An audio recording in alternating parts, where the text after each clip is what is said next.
Welcome to epitome IAS. So మనం already international ఇష్యూస్కు సంబంధించి ఒక 3 సెషన్స్ ఇచ్చినాం. ఆర్గనైజేషన్స్ అన్ని కూడా డిస్కస్ చేసినాం. సో మనం ఈ సెషన్లో కాంటినెంట్ అండ్ కంట్రీస్ అని ఒక్కొక్క కాంటినెంట్ తీసుకొని ఆ కాంటినెంట్లోని కంట్రీస్ ఎందుకు మనకు న్యూస్లో ఉన్నాయని చూద్దాం. సో దీన్ని కూడా మన ఆస్పిరెంట్స్ అందరూ కూడా ఈజీగా గుర్తుపెట్టుకోవడం కోసం రైట్. సో ముందుగా head of the states or head of the governments అంటే కొన్ని దేశాల్లో మనకు రాజ్యాధినేతలు ఉంటారు. ఇప్పుడు మన దేశానికి హెడ్ ఆఫ్ ద స్టేట్ అంటే ప్రెసిడెంట్ ఆఫ్ ఇండియా, రాజ్యాధినేత వారు. అదే హెడ్ ఆఫ్ ద గవర్నమెంట్ అంటే ప్రభుత్వాధినేత, ప్రైమ్ మినిస్టర్ అవుతాడు. సో మనకి రీసెంట్ టైమ్స్లో చాలా దేశాల్లో ఎన్నికలు జరిగినాయి. సో ఆ ఎన్నికల్లో కొన్ని ప్రెసిడెంట్కి జరిగినవి, కొన్ని ప్రైమ్ మినిస్టర్కి జరిగినవి. సో ఎక్కడికక్కడ మనం ఇచ్చినాం. ఒకే చోట అన్ని రావడం వల్ల 2-3 సార్లు మీరు దీన్ని గుర్తుపెట్టుకుంటే ఈజీగా 2-3 సార్లు చదివితే చాలా ఈజీగా గుర్తుంటుంది. ఈ ప్రెసిడెంట్స్ కానీ మనకు ప్రైమ్ మినిస్టర్లు కానీ మ్యాచ్ ద ఫాలోయింగ్లో ఇస్తాడు. సో 1-2 గుర్తున్నా మీరు గుర్తుపట్టగలిగిన ఒక బార్కు వచ్చేసినట్టే రైట్. సో మరి తైవాన్కు విలియం లాయ్, సో ఈయన ఓకే ఇప్పుడు ఎన్నికైనాడు ప్రెసిడెంట్గా అన్నమాట. ఓకే ప్రెసిడెంట్గా. సో డెమోక్రటిక్ ప్రోగ్రెసివ్ పార్టీకి చెందినవాడు అంటే ఓకే ప్రజాస్వామ్య ఓకే ప్రగతిశీల పార్టీగా చెప్పుకోవచ్చు. సో చైనాకు అనుకూలంగా ఉండరు వీరు. తైవాన్ ఒక స్వతంత్ర దేశంగా ఉండాలని చెప్పి కోరుకునే వాళ్ళు అనమాట. సో అందుకే మనకి పెద్ద కంట్రోవర్సరీ ఓకే ఇష్యూ కాబట్టి అడిగే అవకాశాలు ఎక్కువ. So okay William Lai. Next Singapore. మరి సింగపూర్ ప్రధానమంత్రి లీ సీన్ లూంగ్ రాజీనామా చేసినారు. సో ఈయన ఓకే డిప్యూటీ ప్రైమ్ మినిస్టర్ అయిన లారెన్స్ వాంగ్కు బాధ్యతల్ని అప్పగించారనమాట. అండ్ రైట్ సింగపూర్కు ప్రెసిడెంట్గా మనకు షణ్ముగరత్నం, సో భారత సంతతికి చెందిన వ్యక్తి. ఈ పదవిని చేపట్టిన 3వ వ్యక్తి భారత సంతతికి చెందిన వాళ్ళలో. ఓకే మొదటివాడు రామనాథన్ అయితే రెండో వాడు దేవన్ నాయర్. నెక్స్ట్ భూటాన్కు ప్రైమ్ మినిస్టర్గా షెరింగ్ టోబ్గే వచ్చేసారు. నెక్స్ట్ థాయిలాండ్కు శ్రెత్తా తబిసిన్, ఓకే శ్రెత్తా తబిసిన్ అన్నమాట. ఓకే నెక్స్ట్ వచ్చేసి ఇండోనేషియాకు కొత్త ప్రెసిడెంట్గా మనకు ప్రబోవో సుబియాంటో, ఓకే వీరు కొత్త ప్రెసిడెంట్ అయ్యారు.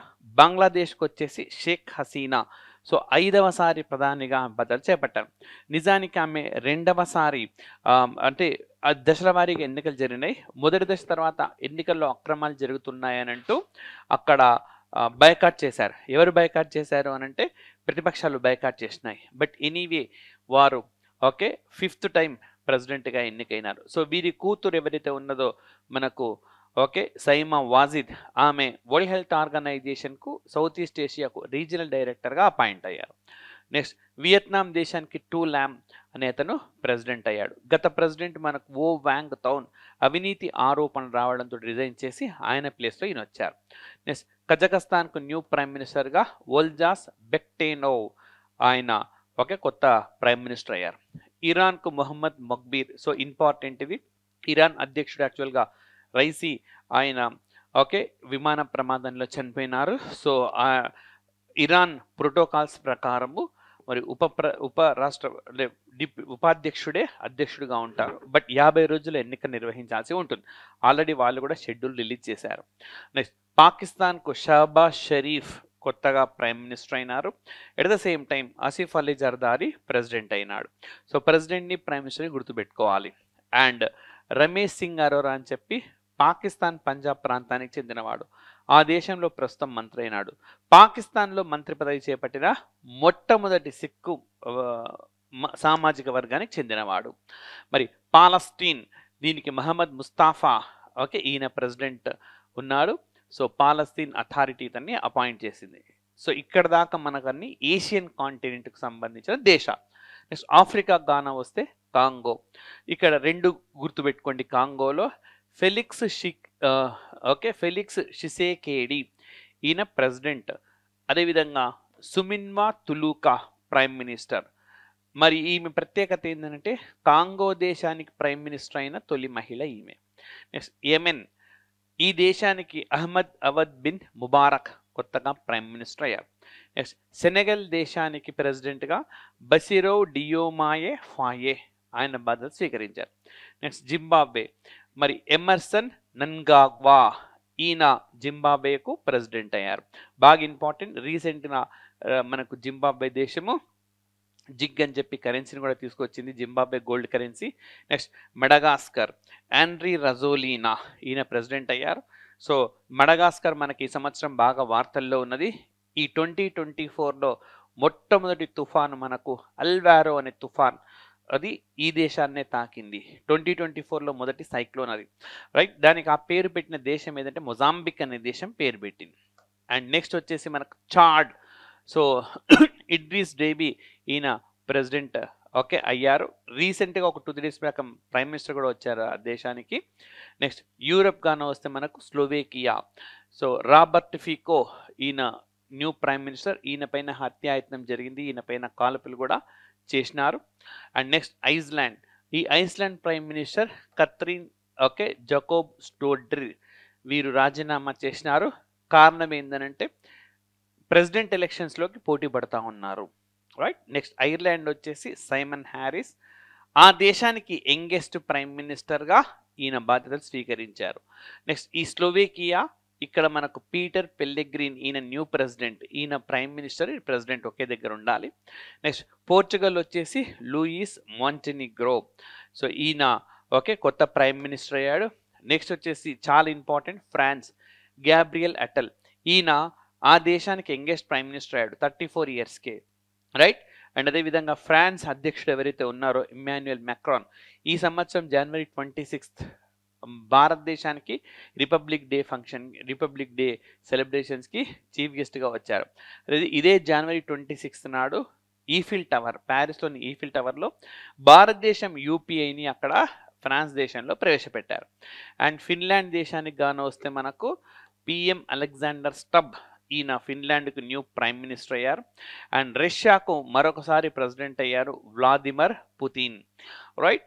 అండ్ ఈయన మిఖాలి మిషుస్తిన్, ఈయనని ప్రైమ్ మినిస్టర్గా అపాయింట్ చేశారు. నెక్స్ట్ హంగేరీ, థామస్ సుల్యోక్, సో ఈయన ఓకే హంగేరీకి కొత్త ప్రెసిడెంట్ అయ్యారు. నెక్స్ట్ ఎల్ సాల్వడార్, సో బాగా ఇంపార్టెంట్ ఇట్లాంటి దేశాలు మనకు నయీబ్ బుకేలే, ఈయన ప్రెసిడెంట్ అయ్యారు. అండ్ గౌతమేలా, బెర్నార్డో అరెవాలో, ఈయన ఓకే ప్రెసిడెంట్ అయినారు. గౌతమేలా, ఇవన్నీ సెంట్రల్ అమెరికన్ కంట్రీస్గా చెప్పుకోవచ్చు. అండ్ పనామాకు జోస్ రౌల్ మొలినో, ఈయన ఓకే మనకు ప్రెసిడెంట్ అయ్యారు. పెసిఫిక్ ఐలాండ్లో సోలోమాన్కు సంబంధించి మనకు జెరెమయ్యే మెనేలే, సో మనకు ఈ మొన్న 2 Saturdays కిందట ఆంధ్రప్రదేశ్లో డిప్యూటీ డియూ ఎగ్జామ్ జరిగింది, అందులో ఇదే అడిగారు, సోలోమాన్ ఐలాండ్స్కి రీసెంట్గా ప్రెసిడెంట్ అయింది ఎవరు అని చెప్పి, సో ప్రైమ్ మినిస్టర్ అయింది ఎవరు అని చెప్పి జెరెమియా మెనేలే అనే అతను ప్రైమ్ మినిస్టర్ అయ్యాడు అనమాట. సో ఇవి మ్యాచ్ ద ఫాలోయింగ్లో ఎక్కువగా కంపల్సరీగా ఒక బిట్ వస్తూ ఉన్నది కొత్తగా గవర్నమెంట్స్కి సంబంధించింది.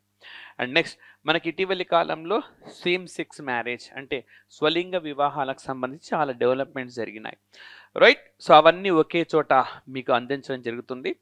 ఇక్కడ వెళ్ళే ముందు భారతదేశంలో ఏం పరిస్థితి ఉన్నది అంటే, భారతదేశంలో స్వలింగ వివాహాలను రిజిస్ట్రేషన్ చేయడం లేదు.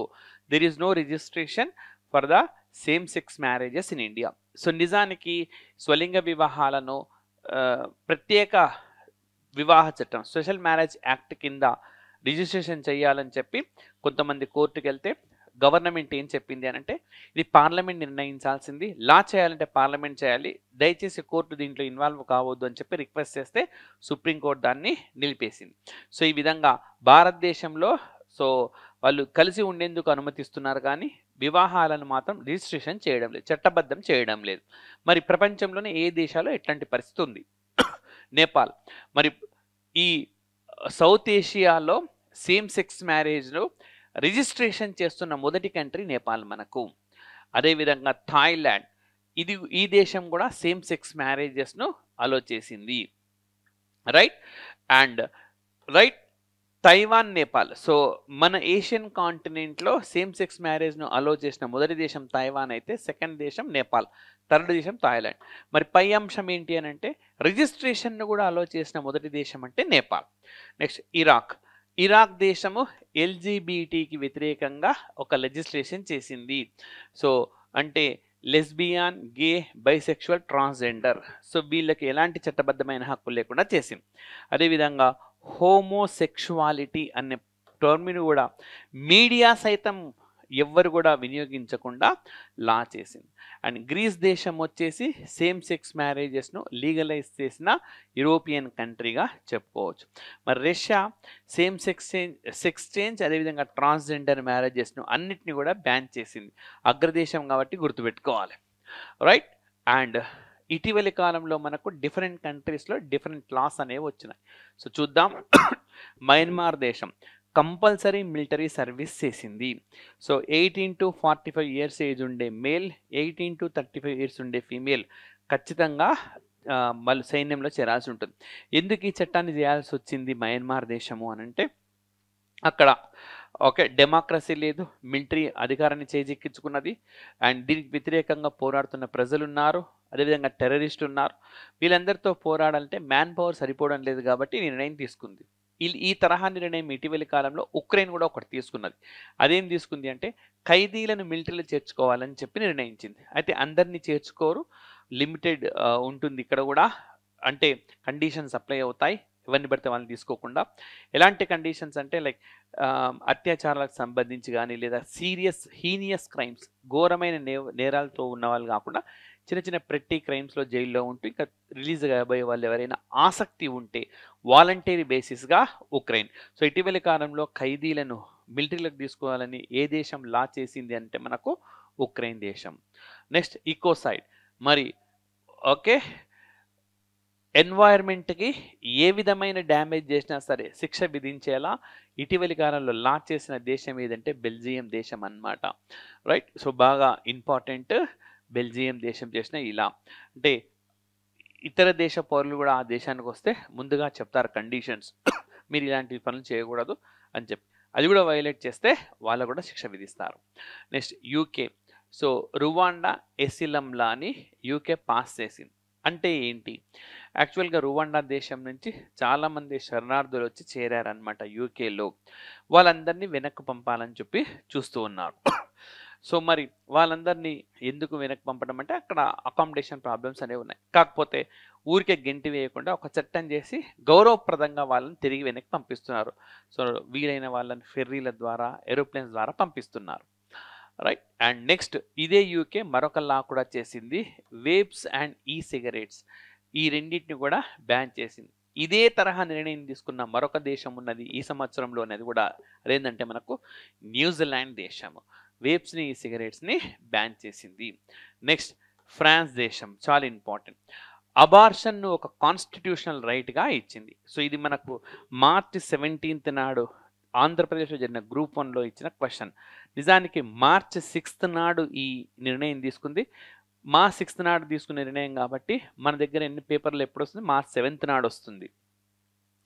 మార్చ్ 17th నాడు ఎగ్జామ్ జరిగింది అంటే 10 రోజుల ముందే పేపర్ సెట్ అయింది అని చెప్పి మనకు దీన్ని బట్టి అర్థమవుతుంది. కాబట్టి ఎవరైతే తెలంగాణ గ్రూప్ 1 రాస్తున్నారో ఇట్స్ బెటర్ మే నెలలో కూడా ప్రిపేర్ అవ్వండి చాలు, రైట్. సో అంటే ఒక సంవత్సరం నుంచి మే 31st వరకు ప్రిపేర్ అయితే బెటర్. సో ఫ్రాన్స్ ఈ అబార్షన్ను ఒక రైట్గా, కాన్స్టిట్యూషనల్ రైట్గా ఇచ్చిన ప్రపంచం మొదటి కంట్రీ ఏది అంటే ఫ్రాన్స్ అన్నమాట. ఇక్కడ ఇంకొకటి కూడా చెప్తాను. అబార్షన్ను డీక్రిమినలైజ్ అంటే నేరాల జాబితాలోంచి ఇటీవలే ఏ దేశపు court, the court of A country ఏది అని అంటే మెక్సికో. మెక్సికో దేశపు కోర్టు ఆ జాబితాలోంచి తొలగించింది, రైట్. నెక్స్ట్ మరి పెసిఫిక్ ఐలాండ్ కంట్రీస్ చాలా ఇంపార్టెంట్. సిటాసియన్స్, వీటికి హక్కులు అనేవి కల్పించింది. అంటే రైట్, వీటిని లీగల్ పర్సన్స్ చేసింది. అంటే వీటికి ఎవరైనా హామ్ చేసినా కూడా ఆ సంఘటన చూసిన వాళ్ళు కంప్లైంట్ చేస్తే జైల్లో విధిస్తారు. ఇప్పుడు మీరు ఒక మనిషిని కొట్టలేరు బయట, గాయపరచలేరు. అలా గాయపరిస్తే మీరు అతని హక్కులను హరించినట్టు. అతను పోలీసులకు కంప్లైంట్ చేసి చట్టబద్ధంగా మిమ్మల్ని జైల్లో వేయించవచ్చు. సో సేమ్ ఈ జంతువులకు ఎవరైనా హాని తలపెడితే వాళ్ళకు కూడా ఈ విధమైన శిక్ష ఉంటుంది. సో ఈ విధంగా సెటాషియన్స్కు హక్కులు కల్పిస్తూ ఇటీవల ఎవరు నిర్ణయం తీసుకున్నారు అని అంటే పెసిఫిక్ ఐలాండ్ కంట్రీస్, ఒక 14 కంట్రీస్ ఉంటాయి. మరి దీని ప్రకటన ఏమంటారంటే వాకాపతుంగ మౌన. ఓకే, వాకాపతుంగ మౌన అంటారు.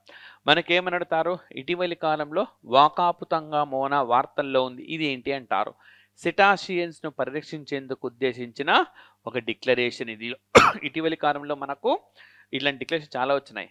భూటాన్ దేశంలో పారోటిక్ స్టేట్మెంట్ అని ఒకటి వచ్చింది, రైట్. దీని ప్రకారం ఏంటి, పులులు సంరక్షణ ఉండే ప్రాంతాలను ప్రొటెక్ట్ చేయడం కోసం అడిషనల్గా $1 బిలియన్ ఎక్వైర్ చేయడం కోసం, రైట్. సో ఇది ఓకే, బాగా ఇంపార్టెంట్. అదేవిధంగా మనకు సీషెల్స్ అనే దేశంలో 60 బ్లూ వేల్స్ అనేవి కనిపించినాయి అన్నమాట ఇటీవలి కాలంలో. సో అంతరించిపోతున్నాయి అనుకున్న సమయంలో ఒక్క దగ్గర ఇన్ని కనపడడం మంచి ఆహ్వానించదగ్గ పరిణామం అన్నమాట. అదేవిధంగా India international big cat alliance అనే ఒక దాన్ని ఎస్టాబ్లిష్ చేస్తూ ఉంది. Lion, tiger, leopard, snow leopard, jaguar, puma, cheetah, ఈ విధంగా 7 జంతువులను పరిరక్షించడం కోసం ఇండియా ఎస్టాబ్లిష్ చేయబోతున్న ఆర్గనైజేషన్ ఏది అని అడుగుతాడు. ఇంటర్నేషనల్ బిగ్ క్యాట్ అలయన్స్ అనే ఆర్గనైజేషన్. అదేవిధంగా బీహార్ రాష్ట్రంలో పాట్నాలో ప్రపంచ దేశాలన్నీ కలిసి కూర్చొని ఈ సంవత్సరమే బర్డ్స్ను కన్జర్వ్ చేయాలి, పరిరక్షించాలి, సంరక్షించాలి. అదేవిధంగా వలస పక్షులను, అంటే వేరే ప్రాంతం నుంచి వచ్చే మైగ్రేట్ బర్డ్స్ను కూడా కాపాడాలి అని చెప్పి ఒక తీర్మానం చేశారు. పాట్నా డిక్లరేషన్ దేనికి సంబంధించింది అని అంటాడు. Okay, birds conservation. పారో స్టేట్మెంట్ దేనికి అంటాడు, టైగర్స్కి సంబంధించింది. సెటాషియన్స్ దేనికి సంబంధించింది, లేదా వకాపుతంగా మౌన దేనికి సంబంధించింది అంటే సెటాషియన్స్కు సంబంధించింది, రైట్. సో ఈ విధంగా ఓకే, ఈ పెసిఫిక్ ఐలాండ్స్కి సంబంధించిన అంశం కూడా మనకు వార్తల్లో ఉంది, రైట్. సో నెక్స్ట్ సెషన్లో ఇంటర్నేషనల్ కంట్రీకి సంబంధించిన అదర్ ఇష్యూస్ ఏమైనా ఉంటే చూద్దాం. So thank you very much.